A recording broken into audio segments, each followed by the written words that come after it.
La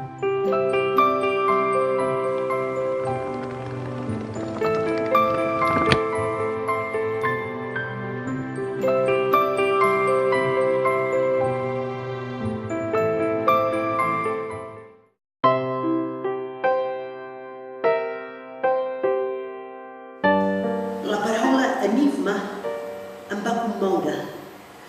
M'ha agradat ser un misteri als ulls d'aquestes persones. Hi ha tanta gent que es pensa saber qui sóc. Creuen que em poden descriure amb 2 o 3 frases simplistes.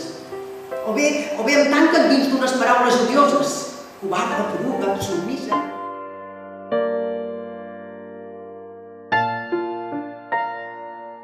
Ha passat molt de temps.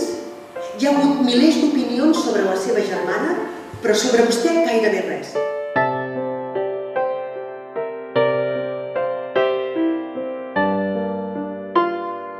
Després, quan hagi marxat tothom, tornaràs a ser la teva penombra i et sentiràs més sola i miserable.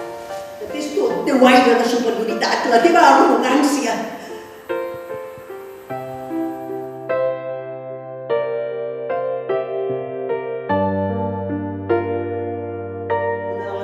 Que ella té més por és a sobreviure a la tragèdia, per tant, a quedar-se sola.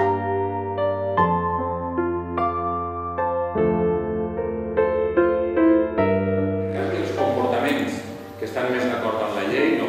Jo penso que no podem oblidar que Ismene té la llibertat més absoluta de decidir que no es vol posar en contra de la llei. Ismene, fent el seu discurs per intentar entendre's amb ell mateixa, ens està obligant a nosaltres a plantejar-nos aquestes mateixes qüestions sobre nosaltres mateixos.